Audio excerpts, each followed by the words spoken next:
Hello, everybody, and welcome. I am Karen Dudek-Brannan, and we are about to get started with the 5-component language therapy framework for improving academic performance without spending hours doing research and planning. So I wanted to give everybody just a couple minutes to get logged in and take care of a couple housekeeping things before we get going. Again, thank you so much for watching and joining me today. So what I wanted to do right now is just let you know a couple things about what you can expect today on this presentation. So we will be going between an hour to an hour and 15 minutes or so.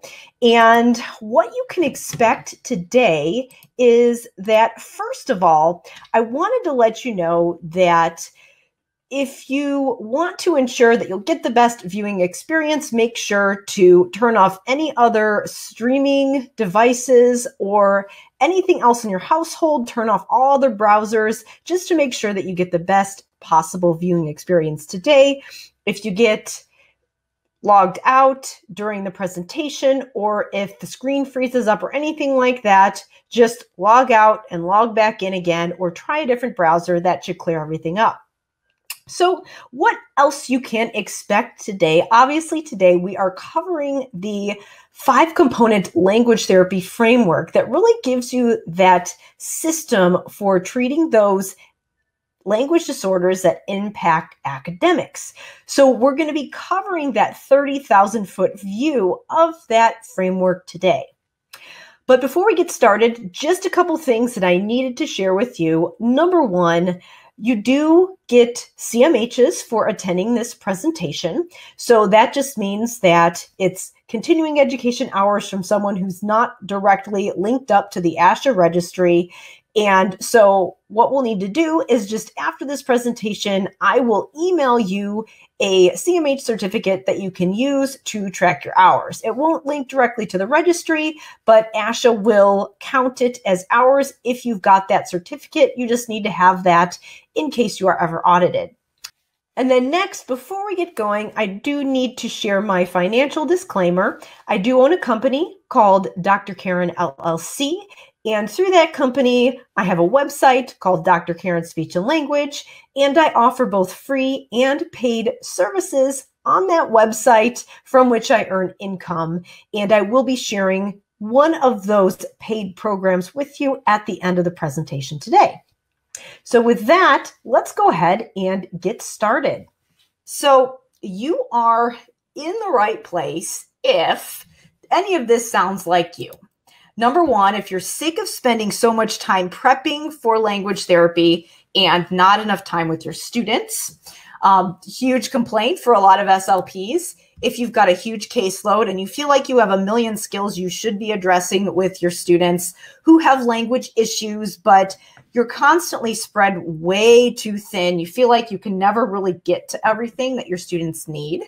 And you've got this massive laundry list of language skills your students can't do, that teachers are telling you your students can't do, and you're just not able to get to it all. And you feel like you've never really had a good system for putting all of that together.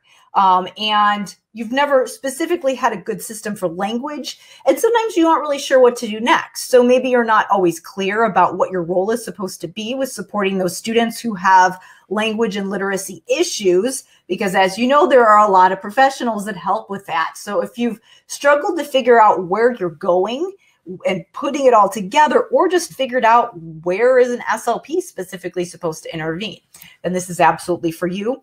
And again, if you're confused about your role, and you know that you obviously should be involved somewhere, right? Because language and literacy go together, but you're not exactly sure what that is and how to communicate that to the other people that you work with so that you can communicate your value.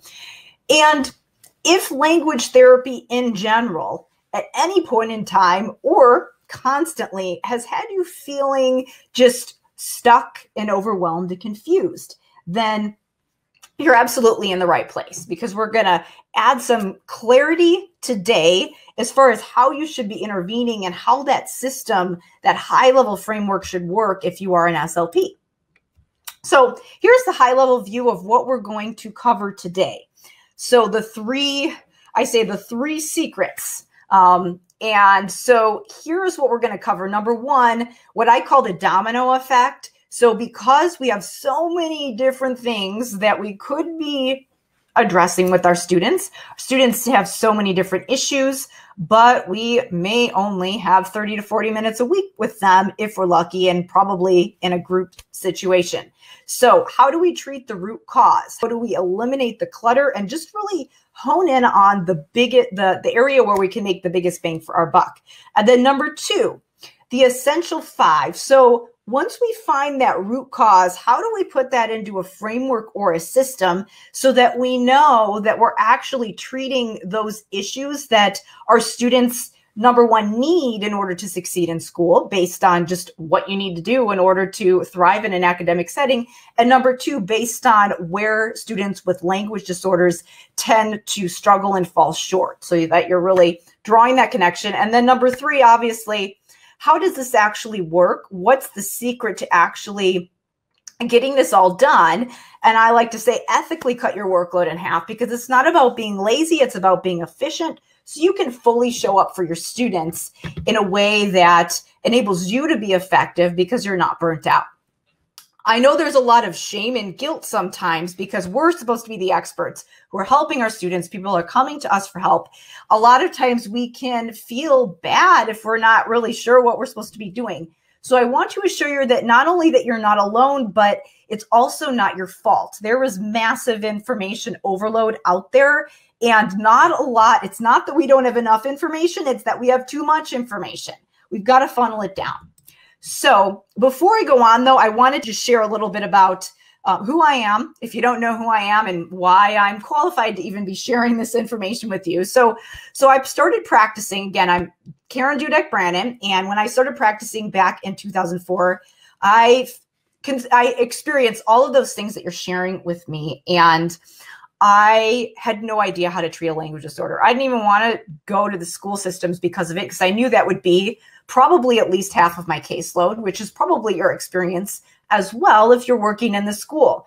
So when I started out, my language therapy looked a little bit like this, kind of just random stuff thrown all over the place. And I was just kind of grabbing random stuff. And yes, maybe I was on track some of the time, but I was constantly sorting through all of these different things and just really jumping around from skill to skill and trying to do so much that I never made any progress with any one skill individually. So back then I did go back for my doctorate, specialized in language therapy, because it was either become an expert or quit. So I knew I had to figure this out. So that's when I went back and got my doctorate and spent years really just doing the actual research, so peer-reviewed type research and a practical research in the clinical setting, putting this system together and just piecing together everything out there that I'm going to share with you today. So with that, I wanted to get into those 3 areas just to start really talking about how this actually works and how it's actually possible to hone in on those root causes and of all of those things that you're mentioning, right? So all those things that are coming up for you. So we're going to talk about number 1 first, which is the domino effect. So the question that I was always thinking about when I was in those early years and I hadn't really figured it out yet was, what is the one thing I can be working on that makes all other things either easier to work on once you get to them or unnecessary? So that almost sounds borderline too good to be true, but stick with me a minute and let me just show you how this works, because what we need to do in order to really make that huge impact on our students is to figure out how to focus, not do more, but do less and do fewer things really well. Let's think about those things that are the symptoms. So what are our students struggling with and what is actually causing them? Type yes in the chat if you are working on any of these things. So just general comprehension, like your students read something and they don't know what they just read. Stating the main idea, answering inferencing questions. So drawing conclusions from what they've been reading, summarizing and retelling. So absolutely. And would you all agree that these are things that are absolutely essential for you to not only succeed in school, but in life? The mindset shift that we want to make is that if we're going to make a lasting impact on language skills, we need to treat the cause, not the symptoms. And so a lot of those things, while for many students, it makes sense for us to be working on them directly. Our students with language disorders are different. And if we are going to make a lasting impact on those students, we need to treat the cause and not the symptoms. And those things are the symptoms of a bigger problem. So to actually impact them, we have to figure out what the cause is. So that means that we need to find, again, think about all of those skills you need to be working on like a row of dominoes. And what we need to do as SLPs in that little chunk of time that we have is be thinking about what that first domino is that either makes those other skills irrelevant, meaning that if we work on this first thing, it's going to knock those other things down on their own. Or once we get to those later things, it's going to be a lot easier for them to knock down as opposed to knocking each one down individually, which takes a really long time. So we've got to figure out what that first domino is. And the way that we do that is we want to think about what we know about reading comprehension. We will not be able to comprehend the text that we're reading if we don't know at least 90 to 95% of the words in the text. We've known this since the early 2000s and actually before that. And so this is why, for example, in grad school, I'd be reading my craniofacial anomalies textbook and have to read it 80 bazillion times before I'd understand it. But then I'd go read my Harry Potter book and I could read it once and get it because the vocabulary was so difficult.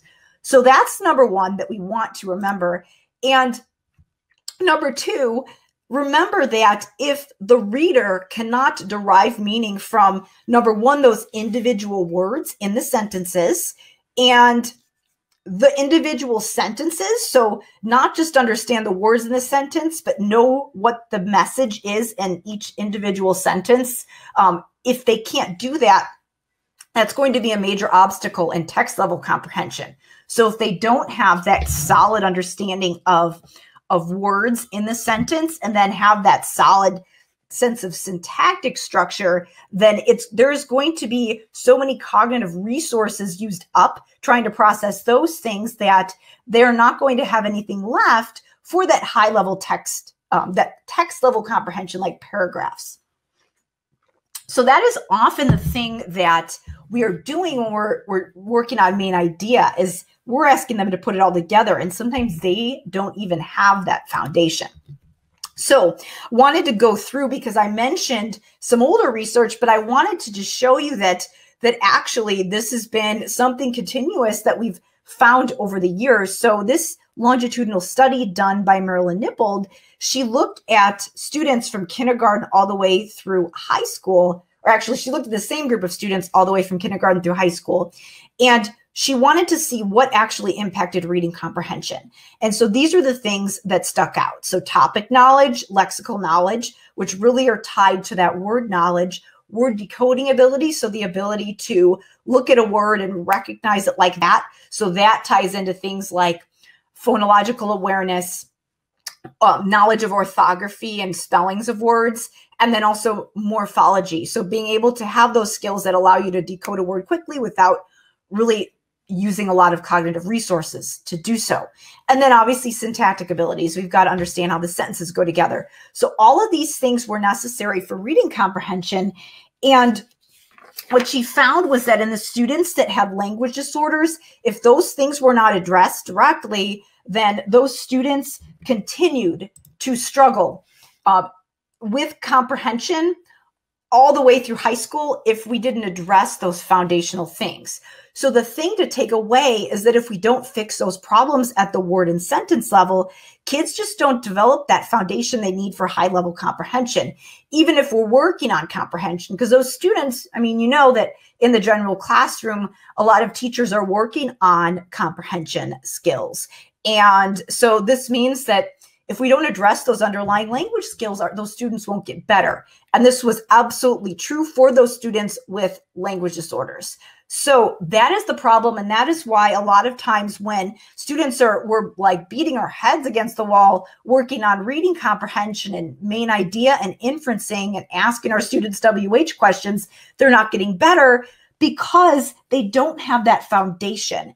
And a lot of times SLPs, we are sometimes working on those foundational skills, but because we're trying to work on the other things as well, it's just getting very watered down. And then in the classroom, the teachers aren't able to just pause for those certain students that need that extra support because they've got to keep going along with the scope and sequence of the curriculum.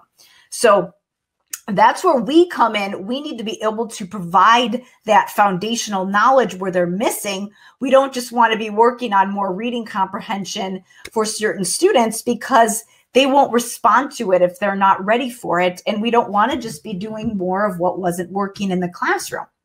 So when we think about, okay, is there something, and this is something that I found not just in the research, but also clinically, when I was in the school systems getting referrals, when the way that the teachers were just describing just the characteristics of these students that I would always end up referring for an evaluation and then ended up qualifying for language therapy.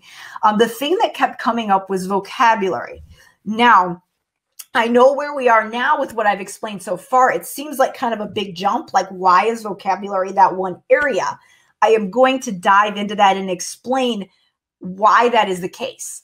But remember how I said that you've got 30 to 40 minutes a week, maybe sometimes a little bit more, but you've got to be able to identify that one big area where you're going to really focus. So if we're going to do that, vocabulary is that first domino for us. And the reason why is because, again, it's that thing that is necessary in order for students to be able to read and comprehend. And if we don't address those issues, what happens is that we can actually predict. So if you look at vocabulary in second grade, you can predict which students are likely going to be the poor readers when they get to high school. So that is why this is that main area where we can make our primary focus. So that is really the first secret there, is that vocabulary as an SLP, if you had to just hang your hat on one thing and say, this is my main focus, where I'm going to just, my soapbox that I'm going to stay on, it is vocabulary. So what I want you to take away here is that the key to making a true impact is focusing on less, not more. So that is possible when we're focusing on the right things. So that brings us to secret number 2. So this is how, and again, that's a great question that someone brought up in the chat, was that, again, this is, yes, obviously it is the teacher's responsibility to teach certain types of vocabulary, but this is how what we do is a little bit different. What we want to do is focus on the components of that first domino. And this is where we can start building that framework that gives us an idea of that scope and sequence and those things that we need to include in our language therapy system. So I call those components the essential 5. And what it comes down to is that the reason that there's a lot of confusion about vocabulary and whether or not SLP should intervene and whether or not just making this our main area is enough is because, and this is, I know that I struggle with this as well, is that it's actually because why I was so confused initially was that I had a simplistic view of what vocabulary is, because I thought of it as just, again, like drilling flashcards and doing social studies vocabulary and just teaching kids to memorize word definitions and just helping kids identify and name words. And it's actually more than that. And that is why how we want to think of it is, think of vocabulary, the first domino, as a big umbrella that has these 5 things that fit into it. So these 5 linguistic components, what they do is that they're like, I guess almost little fingers, but they all fit in and impact our ability to learn vocabulary. And they all impact each other as well. So what I'm going to do is I'm going to just go into each one and explain why it fits under that. Number 1 is phonology. A lot of times we think of phonology as in the realm of speech sound disorders. So again, not being able to, like having a disordered sound system, not pronouncing the words the right way. And that is part of it. But remember that phonological awareness and phonology, it's a cognitive linguistic realm. And so that means that part of knowing a word is having a good phonological representation of the word, because we won't use a word we can't say. Think about when you have a word on the tip of your tongue and you're like, what was that word? It's because you don't have a good phonological representation. You don't have a good picture in your head of and a concept of that word, of how to take all those sounds and put them together and say that word, because part of our concept of a word is just hearing all of those sounds together and recognizing and put meaning behind it.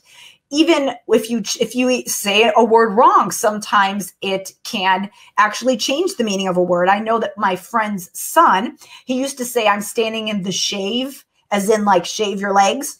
And he meant standing in the shade, as in the area covered by the sun. So even just having one sound off actually changed the entire meaning of the word. He just didn't have a good phonological representation of it.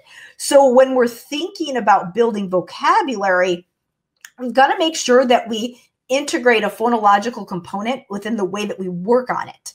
And teachers do work on phonological awareness, but often not the same way that we do, and often not with the same level of expertise that we do, not because they're bad teachers or anything like that, just because they're fitting in a different piece of the puzzle. They've got other things where they're an expert and we aren't. So that is why this is different from what the teacher's doing, and why we are working on vocabulary when we are working on these things, and why it does fall under our scope. Now, the second area is orthography. And I would say if I had to pick one area where I was the most confused in grad school and when I was starting out, and where I just didn't really think that it was my scope, was orthography, because I thought like spelling, that's the teacher's job, whatever. But actually spelling is very, very tied to vocabulary and that orthographic knowledge of how a word looks in print, and the meaning behind how a word is spelled is also tied to your vocabulary. So that doesn't mean that there aren't some people who somehow learn to compensate for not having good orthographic knowledge. Maybe they're not good spellers, but they do have a good vocabulary. But that's because they're kind of outliers. They've learned how to compensate in other ways. But actually, if you have a weak orthographic representation of a word, it is going to impact how well you're able to read quickly, and how well you're able to understand, and how well you're able to remember what words mean. I mean, think about things like homophones and homonyms. Spelling does impact the way that words mean. And then also just the little individual parts of the words, which does tie into morphology, which we're going to get into in a minute. The spelling of a word gives us information about its meaning. And then also, in order to be able to read and recognize words, part of that word retrieval and recognition is being able to look at a word and recognize it like that. So for example, when I say the word cat to you, you probably can picture in your head the letters C-A-T and what they look like. And if you saw the word cat on the page, you'd probably immediately associate that word with its just how to pronounce it, which is the phonological representation, but also you'd attach meaning to it, like it's a furry animal with 4 legs and it meows. So when you're able to do that quickly and draw all of those associations, you have what's called a mental orthographic image. And it just means that you could recognize it really quickly. It's what we want students to do when we say sight words. That is a whole other can of worms that I could go down. But basically, when a word becomes a sight word, it's because we have a good mental orthographic image and we can just recognize it right away. So building this orthographic knowledge and working it into our therapy, it's not that we're like drilling spelling lists with our students or anything like that, but working this in and having strategies to integrate this into therapy is key to building our students' vocabulary skills. So this is something else that needs to be part of our framework, and that absolutely does fall under our scope. And then the next one is morphology. So you can see here how all 5 of these components are actually tied together because how a word is spelled impacts the morphemes in the word. So things like those individual word parts, like prefixes, suffixes, roots, bases, grammatical markers, all of those things are tied to a word's meaning. And if we change those parts of the word, then we might change the meaning. So for example, if we put a different prefix on a word, it could completely change what the word means. If we put a grammatical marker on the word, the root of the word might still mean the same thing, but then we might use that word differently and it might give you more information. For example, if you're making something plural or past tense. So those parts of the word also impact the overall meaning of the word and how we would use it. And you can see how this is also part of orthography as well, and also has to do with phonology because we need to know how to pronounce those individual parts. So this is also something that falls under the realm of vocabulary, and the way that if we are targeting it specifically and making sure that we're working in strategies into our therapy to address these things, to study these things, that is how we add that focus that makes it strategic and gives our students what they need that they're most likely lacking.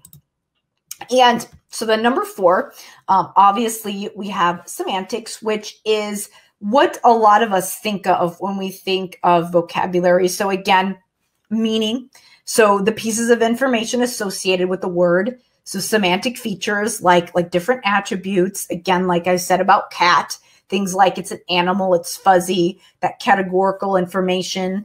If we're studying things like verbs and adjectives, we're talking about, you know, synonyms, antonyms, association. So all of those things. So that's also part of vocabulary. But that is tied into those other factors that I've also mentioned. It's not something that is in isolation. So a lot of times our students with language disorders, they don't store that semantic information as efficiently as automatically with that implicit learning like a lot of kids do. They need us to be a lot more direct and explicit with them in addressing things like semantics. So again, it's a lot of times the standard instruction in the classroom is not enough for them. So we need to take it a step deeper and just go, again, be more direct with how we are teaching these things, because a lot of kids are able to just make those connections on their own. Our students need us to be direct with them. And then finally, number 5 is syntax. Now, I say that orthography was one of those areas where I was the most confused, but actually I was confused about syntax as well. And I find a lot of other SLPs experience this. And that is that where I was making the mistake was that I was thinking of syntax as something that's like this separate thing over here in its little vacuum.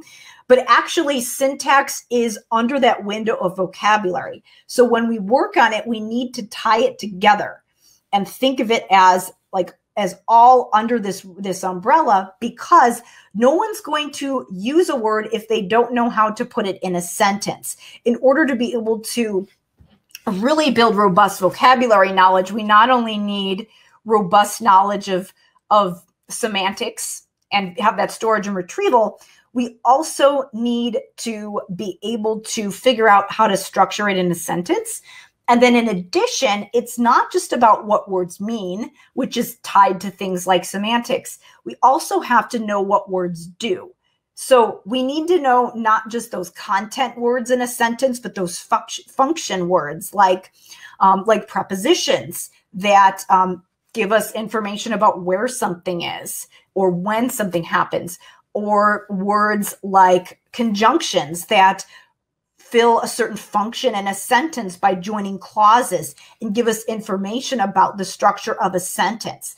So if students don't have an understanding of what words do in a sentence, then that is going to be a significant factor that impacts their comprehension. Because one of the biggest things that can have an impact on overall comprehension is a student's ability to comprehend those complex sentences. And so they need to have that understanding of those function words and how to put a sentence together. Otherwise, they are likely to have a comprehension breakdown. So we need to be able to have strategies that address this effectively. And if we are skipping ahead to the high level comprehension and nobody's ever sat down and explained these, just how a sentence is put together to a student, then chances are what's going to happen is that they're not going to have that foundation. So I want to tie this back to that study by Nippold, where when I made that bold statement at the beginning that vocabulary needs to be that big picture area that we're working on. So this is why, and this is why this essential 5 all ties back to that. So number one, when we think about the fact that if you want to succeed in school, you need to have good reading comprehension skills. Yes, there are always accommodations for kids who struggle to comprehend, but if our students aren't even comprehending auditorily, then that's going to be a huge barrier to them succeeding in school. So those things that we need in order to comprehend linguistically, we need those things like topic knowledge and lexical knowledge, which are highly tied to semantics. So we need to have that word knowledge. We also need to have good word decoding abilities. And again, obviously, all 5 areas fit into these 4 areas that Nippold found in some way, but I'm just drawing some connections for you here so you can see how it fits together. But for word decoding abilities, we need strong phonological, morphological, and orthographic knowledge, because that is what allows us to decode things quickly. And then also, obviously, syntax, that's a direct correlation. So the reason that a lot of our students with language disorders are having those comprehension breakdowns is because they are devoting too many cognitive resources to these other things. They're thinking so hard about what words mean, and what sentences mean, and then also just being able to decode words that they don't have any energy left to be able to comprehend at that high level. So this is why, again, because these things all fall under the window of vocabulary, that is why I make that statement and say that vocabulary is that primary focus where you as the SLP can make that significant impact. So the thing about your students with language disorders is that, yes, they might get a little bit of this in the classroom, and some students might be able to catch on to this on their own without needing a ton of direct intervention. But that's that 80% of, when you think about the RTI pyramid, that 80% are fine with general education instruction, but then the other kids that need special support aren't. They need more, and they need it to be more direct. And that is where you come in. So that is where you are different from the teacher, because you can provide that direct instruction in these areas where they're not getting enough in the classroom. So what happens is that when we knock down that first domino and have a framework for cycling through and making sure that we're addressing these 5 areas that have the biggest impact on that one skill, reading comprehension, which is one of the most important things that you need for school, this is why we can focus on that area. And what happens is that we knock down the first domino so that the rest fall down on their own.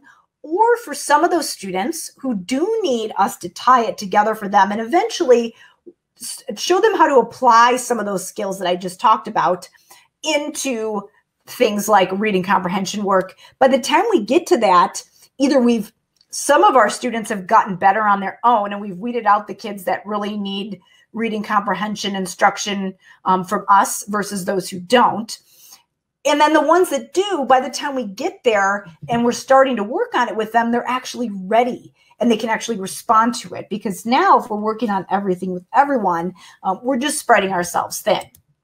So when I first started, I was, again, doing everything with everyone. But when I started to focus my therapy, that is when I finally started to get some of my students either, I got them to the point where they were significantly more independent than they were before, or some of those students who were mild to moderate, I was actually able to get them to the point where they did not need an IEP. So this would be kids like the speech and language only. And so I wanted to just share this quick case study, Neil.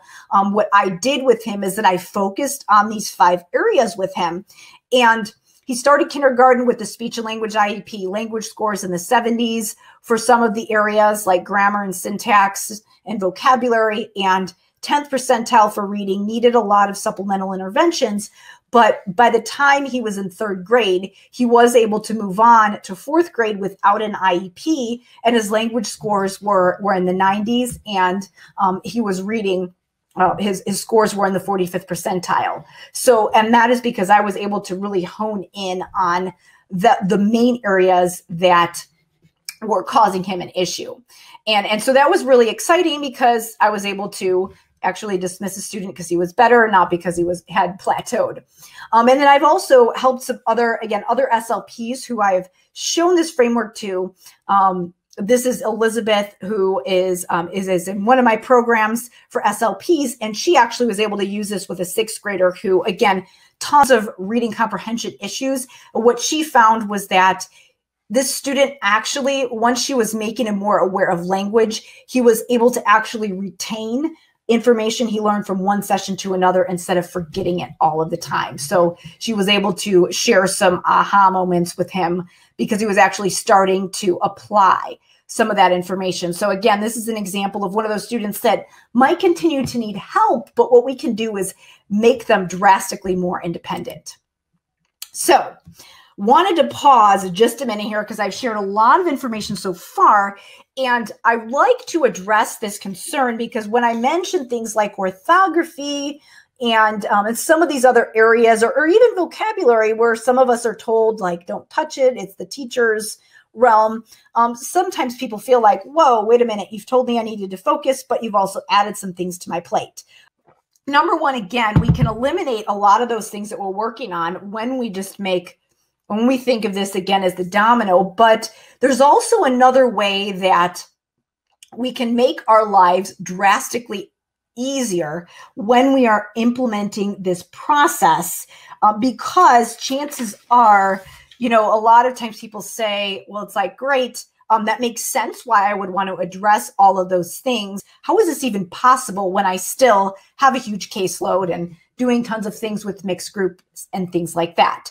So I wanted to address one of those questions and just a mindset shift you can make to see how this is all possible for you, even if you are in a situation where you've got a lot going on. So that brings us to the 3rd secret. So that is what I call the magic of a system. And this is how we can ethically cut our workload in half and still improve our results. And it all comes down to the mantra of working smarter, not harder. SLPs are probably famous for being exhausted and overworked. Would you guys agree? So with that, I wanted to just talk a little bit about what it actually takes to run an effective therapy session. So obviously, this applies to language therapy, but it doesn't just apply to language therapy. It applies to everything that we do. The reason why I am talking about it as it relates to language is because this is, number one, such a huge part of your caseload. And number two, when you have something that is like this monkey on your back, when you have a process for dealing with that effectively, sometimes it just has an impact on all the other areas of your life. Let's think about what it takes to be effective. Number one, we have to know the evidence and techniques. Sounds simple, but think about all the massive, massive amounts of studies out there, materials. You can get into the Pinterest and Teachers Pay Teachers rabbit hole pretty easily. So that is a lot. That will take you a long time to dig through all that information and all those techniques. And then even if you read a research article, it's like, okay, I know that this is what the research says, but what does that actually look like in practice? How do I actually translate that into an actual activity that I can do on a regular basis with my students? That could take you hours and hours and hours and years, and I know because I've done it. Number two, once we sort through all of the stuff out there, we've got to pick the right technique. So we've got to sift through it all, sift through this massive amount of clutter, and pick what's right for us. Now we are exhausted after doing all of that, and we haven't even got to step 3 yet, which is to actually do it correctly. So that means number 1 and 2, that happens behind the scenes before you even get to therapy. And chances are you are freaking exhausted by the time you even get there. So there is not much left for number 3, which is actually where we want to hang our hat, which is being in the session, being present, and actually doing a good session for our students. The secret to doing that step 3 successfully is cutting down the work it takes in steps 1 and 2. And that is where we can make significant impact on just how we are spending our time, is when we have a good way to get to step 3 as efficiently as possible. Because here's the thing. That's a lot of decisions that you have to make. Decision-making fatigue is an actual thing that's been documented in the literature by productivity experts. Every SLP at some point in time has experienced this, probably on a daily basis, where you just have so many different choices to make about how you're spending your time during the day, and it can be exhausting. And actually, the more decisions you have to make, the more your willpower diminishes and the quality of your decisions actually goes down. So that means that if you're totally wiped by the time you actually get to your sessions, that's going to make your sessions less effective. But the thing is that if we can even streamline one area of our lives that's causing the most amount of stress, it can have an impact on all others, because it frees up all those cognitive resources that you are exerting trying to figure out this one area of your life that's taking you a lot of time. So the thing about language therapy is that if you are treating school-age children, that is such an enormous part of what you do that it's probably taking a huge amount of your mental energy, and it's likely one of the most complicated, right? Because we do have some set protocols for fluency and articulation. Not that those areas aren't challenging, but it's a little more straightforward with the hierarchy that we use. So if you have a good process for how you plan for your language therapy, and you can cut down on that, that can make a significant impact on your entire workday and your life, because you're not going to be exhausted by the time you get to the end of the day and think, wow, I should be spending all this time digging through my materials and figuring out what I'm doing. If you have a set process, then it can cut down on a lot of that. So really the solution to that feeling of stress and burnout that we have, that's inevitable, because let's be honest, our caseloads aren't going to go down tomorrow. The laws aren't going to change anytime soon, even though we can hope and do everything that we can for it. The solution is having a good system. That is something that you have control over, that you can do right now. Because the fewer options that you have when it comes to different materials and language activities to do, the less burnt out you are, because it takes more energy to sift through more things. If you don't have as many options, it's a lot easier to choose what to do next. And the other part of having a system is having this streamlined process that you do that allows you to make a lot of decisions up front as possible, instead of just leaving it up to chance, reinventing the wheel and making things up on the fly.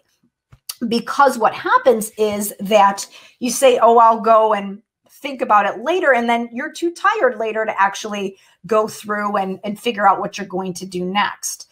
So it's kind of like, I like to compare it to people who like to plan all their meals out and then they end up eating way healthier, or, maybe they decide to get on a workout plan with some friends and they've already decided they're going to work out at these times every week. That's already decided. But when you don't decide, I'm going to go to gym in the morning, it's like you end up putting it off and not going. So the thing is that we want to make as many of those decisions as we can, because that way you don't have to spend so much time deciding what to do next. You just do it. It's already decided for you. So what you want to do is figure out a way to streamline and narrow what you're doing so that you can actually focus more time on what you do well, which is being an awesome therapist.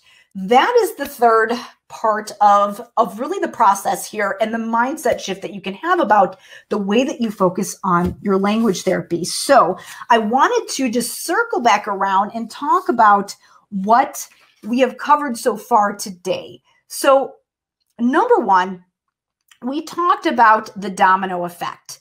about why vocabulary is that root cause of those issues that your students are having, because it's one of those things that can predict which students are going to have strong and weak academic skills by the time they get to high school if they're not addressed effectively and directly. And we've talked about those components that fit under vocabulary, and that is how the essential 5 is how we can cover all of our bases so that we know that we are addressing the things that, number one, our students need in order to succeed in school, because that's what they need to comprehend. And number 2, because those are the things that we know tend to be issues for students with language disorders. So it's that perfect marriage of what they need and what they don't have.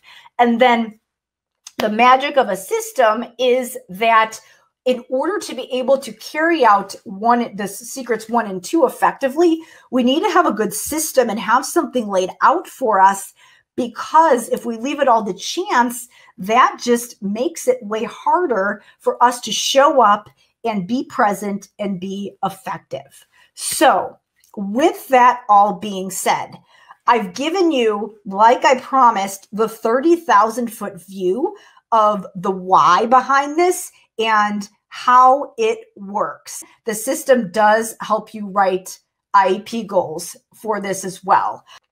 When you have a good process for language therapy, think about this for a minute, where it's like, if you're not sure what your focus is in therapy, how are you going to write goals? And how are you going to write that report and collect that data? You're going to sit there and be like, what am I doing? How do I measure this? That's going to just make your paperwork and your goal writing way harder if you're not sure what you're supposed to be doing. But if you know exactly those building blocks that you have, it's going to make it way easier for you to write goals. And think about something else that you have to do in your job. You've got to go collaborate with teachers. If you're not really sure where you fit, like where you are, if we think about you as a puzzle piece, it's going to be really hard for you to go in and talk to a teacher or an administrator and, number 1, defend what you're doing and why you're doing it. And number 2, it's also going to be hard for you to go in and have a productive meeting with the teacher. You end up having one of those meetings where you talk in circles and you're like, what did we even accomplish? And then, or you could do what I did, where I was so overwhelmed that I wouldn't even meet with the teachers. And that was bad too. So having this system helps with all of that, because again, having a process for this one thing that's causing you a massive amount of headache is also going to have, again, kind of a domino effect on those other parts of your job and your life, especially your life, because you're going to be spending less time behind your laptop on the weekends and you can actually enjoy yourself. Now, at this point, you could do what I did, which is to piece it all together on your own. So take this high-level framework that I've shown you today and do all the research, gather all the materials, and essentially piece it together on your own, which I know from experience would take you years to figure out exactly what strategies and systems will work for you and your students. So for those of you who don't want to keep doing this on your own and who don't want to wait years to be able to give your students the help that they need now, I've actually got a better option that I like much better for you. So what it is an online course that will lead you through all of the systems and strategies that fit under this Essential 5 language therapy framework, so that you know exactly what to do in all of your therapy sessions, so that you can build that essential vocabulary foundation that your students need to succeed. So in this course, I walk you through step by step exactly how to target the Essential 5 that I've covered with you today. So this program for SLPs is called Language Therapy Advanced Foundations. And what it is a self-led online course where I share all of the protocols, strategies, and activities you need organized into a step-by-step system that will help you to build those systems and that framework for language therapy that will get at that root cause of those language processing issues that we've talked about today. So in this program, what I do is I will teach you to improve those language difficulties, and I'll show you how to do it without spending hours every week on prep and research, because I've narrowed it down to the essentials that fit into this system. So you don't have to go to work wondering if you are building the skills that your students need to succeed. I will narrow that down for you and show you exactly how to do it in this online course. So how it actually works is that when you join the program, you can log in and watch video trainings that will guide you through all of the steps in this system so you know exactly how to do it. And the great part is because it's online, you can watch the videos wherever you are, whenever you want. You don't have to travel, and you can rewatch the videos as many times as you want so that you can review as many times as is necessary for you to understand exactly how to do it. So what I wanted to do right now is go through each one of the modules one at a time so you know exactly what's covered in the program. So Language Therapy Advanced Foundations has 6 different sections called modules. In Module 1, we start off by talking about the rationale behind the system. So if anybody ever questions what you're doing in language therapy, you'll know exactly how to back it up. And I'll talk about those essential components that you need in order to make sure that your students are retaining what you do in language therapy. So we cover that Essential 5 framework and all of those pieces and talk about those key ingredients that you need in your therapy so that your students are actually going to generalize. Then we start off Module 2 by going into semantics, which is one of those Essential 5. And I'll show you how to address it in a way that really gets at the root of those word retrieval and vocabulary issues that your students with language disorders are most likely having. So we start off by building those pillars and going into each one of those Essential 5 so you know exactly how to address it. In Module 3, we dive into syntax. So a lot of the vocabulary instruction that's being done in the school systems is not working because it's not helping your students to tie those semantic skills and organize them and be able to tie that to syntax so your students actually know what to do with the words that they're learning. So we take it beyond so that when you're working on word definitions and descriptions, you're not doing boring drill and kill things that aren't going to work. I show you how to build word definition knowledge that your students will actually be able to apply and use. And then in Module 4, we go deeper into syntax, and I show you those specific syntactic structures that your students are going to need for that high-level comprehension that we've talked about today. And then we wrap it all up in Module 5 by talking about those 3 remaining pieces to the Essential 5, morphology, orthography, and phonology. And I show you how to tie this into vocabulary knowledge so that your students can become strong readers and spellers so that you know exactly where you fit in when it comes to literacy instruction, supporting your students with reading issues, and supporting your students' spelling skills as an SLP. And then we tie it all together at the end, and I show you how to take all of these word study techniques that we've been working on in the first 5 modules and bring in that high-level comprehension work like main idea inferencing, WH questions, and following directions so that we're able to apply all of those things that we've done when working on the Essential 5 into some really functional activities that your students will need in order to succeed in school. So really gives you a complete framework for those students who are struggling with academic language due to language disorders. So it's really your complete system for addressing those vocabulary issues that are holding your students back from comprehending. So what I wanted to do right now is just take a couple minutes and share a story of one of the SLPs that I've mentored and been able to show this system. So this is Michaela. And when Michaela came into the program, She was completely burnt out on being an SLP, and language therapy was an area where she never really got it. And because of that, she was feeling very burnt out and not fulfilled in her role.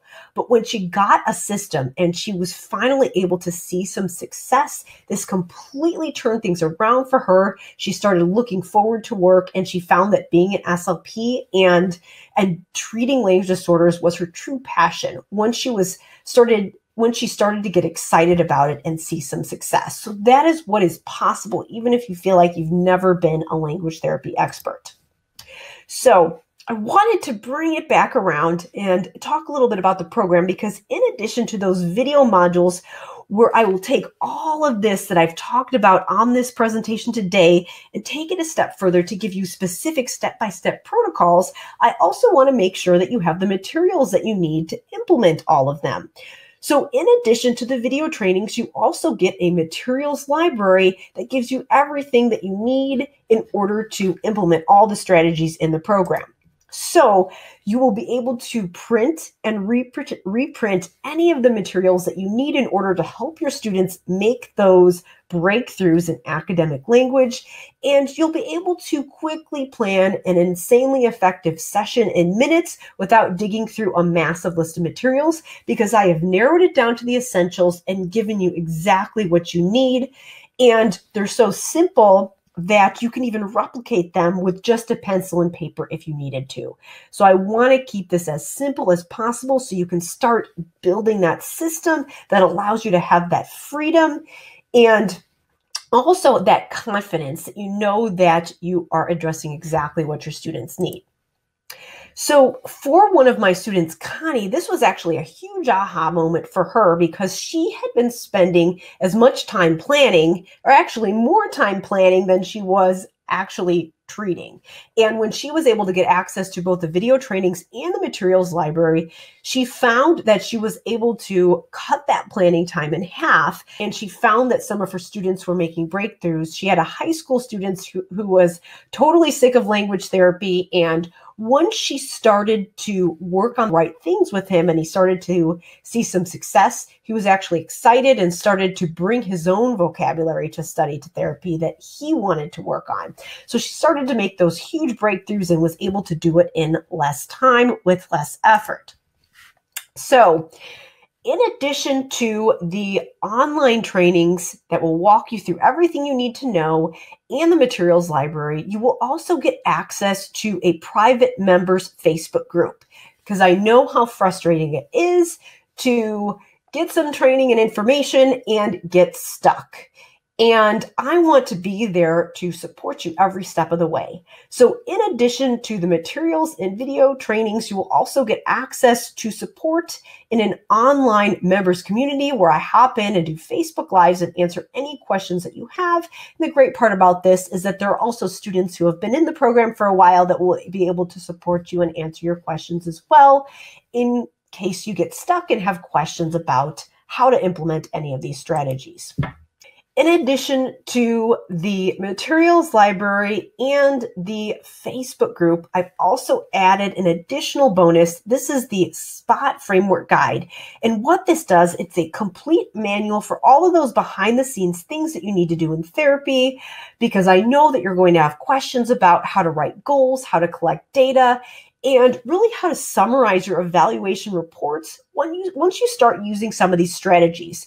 So I explain all of that for you in the SPOT framework guide, which also includes a goal bank and includes copy and paste scripts that you can use for your narratives on your reports and for writing some of those present level statements that you need to write in order to complete your paperwork. So this not only will help you to have that process for your therapy, but you also get this guide that will walk you through exactly how to do those behind the scenes things, so you can not just cut down on your planning time, but also cut down on your paperwork and all those other things that cause you a huge headache as an SLP.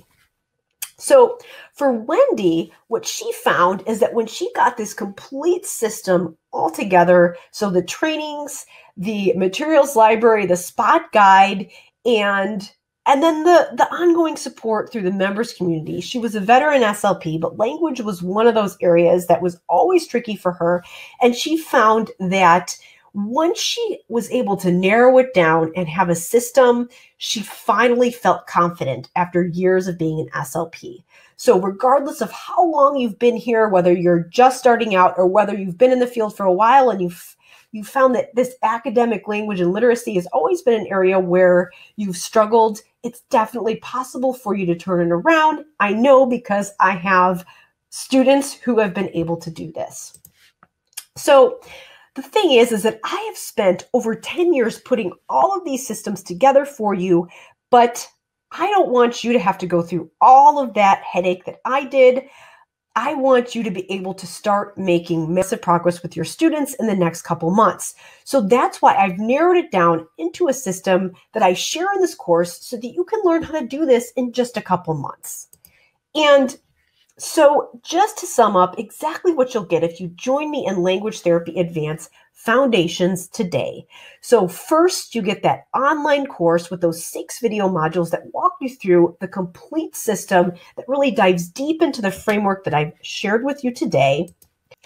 You also get that materials library so that you can print everything that you need in order to implement any of the therapy strategies that I will cover in the program. You'll get that members-only Facebook group to give you ongoing support, and you'll get that SPOT framework guide that will help you cut the time that you spend taking data, writing goals, and doing paperwork in half for a total value of just under $3,500. So before we go on, I wanted to just talk a little bit about the cost of not solving this issue now if you've been struggling with language therapy for years. There's the cost of your nights and weekends and all of your free time. And the bottom line is that you're never going to get that time back. And I know because I went through this myself. I know how much work it takes to dig through research articles, dig through tons of materials, and the amount of time that many SLPs spend planning outside your therapy. And the thing is that you're never going to have that time to yourself or that time with your family back again. In addition, there's the cost of all those materials and training that didn't work. I know myself, I accumulated over $3,000 worth of materials over the course of the time that I was in the school systems that literally just sat there sitting on my shelf collecting dust because they didn't give me that complete system. Not to mention, if you are in a job and you're feeling burnt out and unfulfilled, that's at least 40 hours a week of your time and of your life that you're spending doing something that's not fulfilling to you.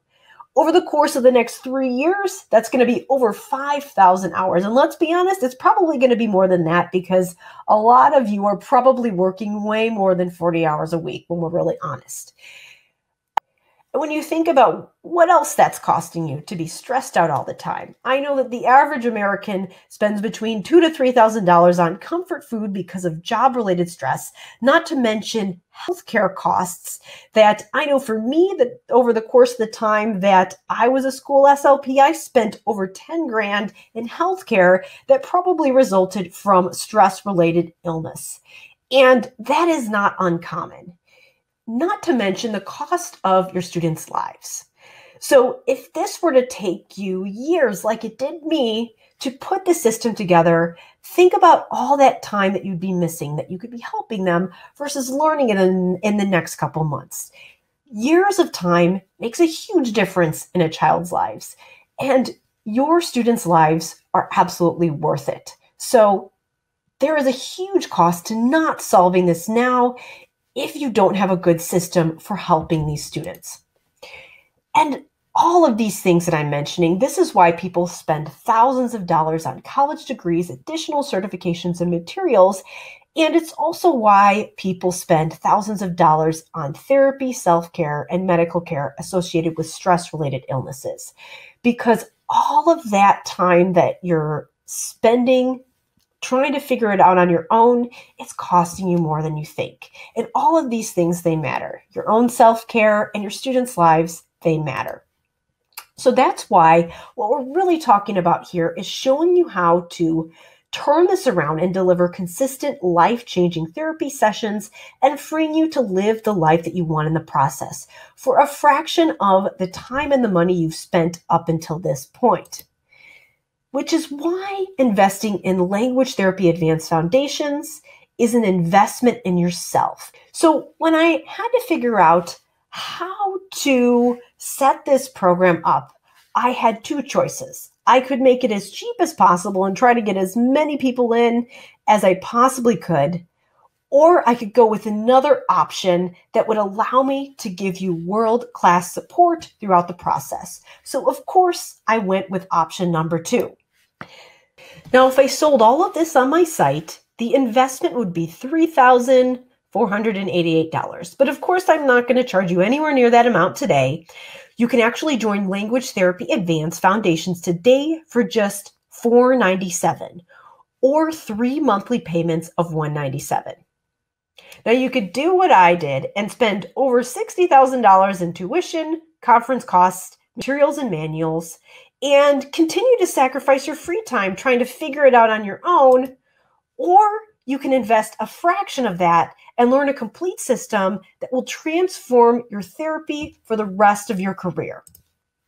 I even offer a 60-day money-back guarantee so you can try the program risk-free for 60 days because I am that confident that this program will help you completely transform your language therapy and help you to make amazing breakthroughs with your students. Now, this program is obviously not for everyone, so I wanted to take just a couple minutes and share who it is for. So, Language Therapy Advanced Foundations is for you if you want to finally have a clear-cut way to support K-12 students who struggle with grammar, word retrieval, reading, writing, and academic vocabulary. So, it's not for students who are really young, preschool and younger, or students who are so severe that they're using AAC devices. So we're not talking about core vocabulary here. We're talking about students who are going to be expected to be reading and writing who are really struggling with that academic vocabulary. And it's appropriate for students all the way from K through 12. This program is also for you if you would rather be seen as a trusted expert instead of kind of a jack of all trades, or instead of feeling like a glorified tutor or teaching assistant, and if you're sick of being called the speech teacher because no one that you work with really understands what it is that you do.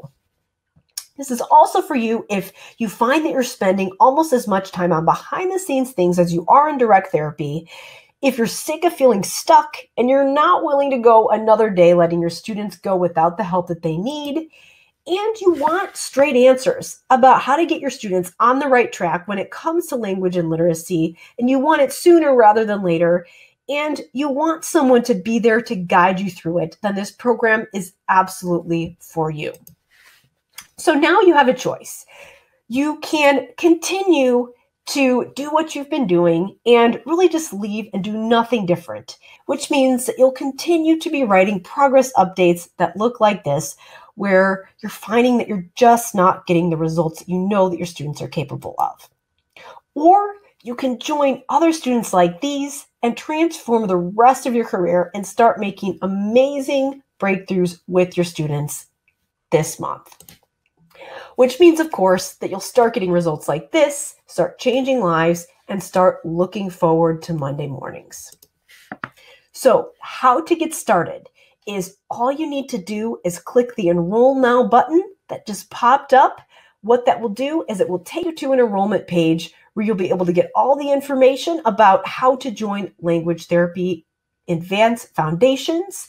Once you enroll and you pay your tuition, then you will immediately get a login link sent to your inbox, and you'll be able to log in and start watching the trainings right away and download everything in the materials library and also get access to that Facebook group.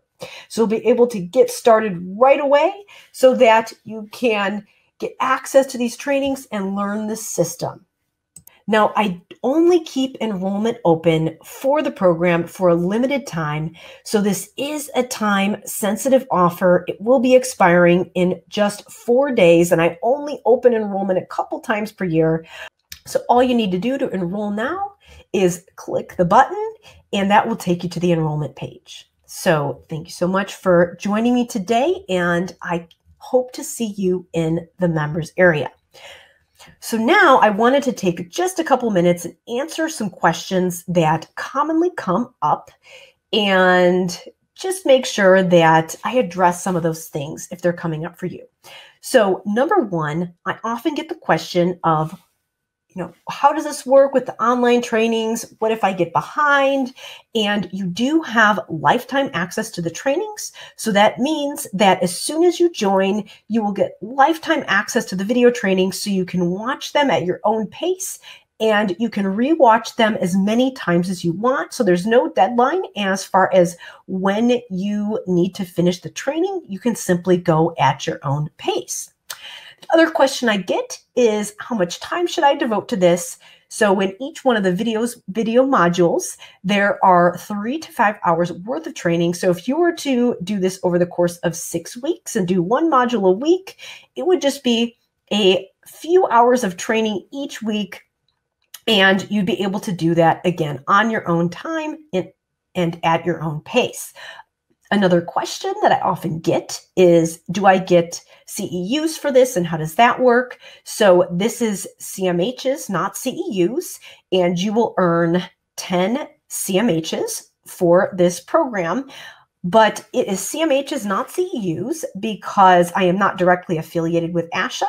ASHA will still allow you to use CMHs for your continuing education hours. All you need to do is print the completion certificate that I will provide for you after you complete the course, and you just use that, throw that in a folder somewhere. You can use that for your tracking. If you're ever audited, you'll just need to provide that to ASHA, but it's really easy to do, and ASHA will accept either type of hour. Obviously, if you have any other licenses, you are responsible for knowing requirements for those, but I know that this will absolutely count for ASHA.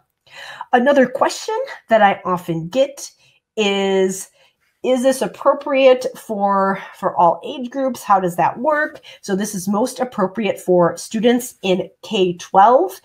It is possible for me to cover all of those different areas because we are talking about a framework here. So all you need to do to tailor it to younger or older ages is to make the content more or less difficult. But I have students who use this framework from kindergarten all the way through high school. So as long as your students are on an academic track, again, we're not talking about students using AAC here. We're talking about students who are expected to be learning to read and write, expected to be doing academic vocabulary. So as long as your students are in that mild to moderate range, it will absolutely be appropriate for them. So again, thank you so much for watching. If you have additional questions about the program, all you need to do is email me at talktome@drkarenspeech.com, and I'll be able to answer those for you.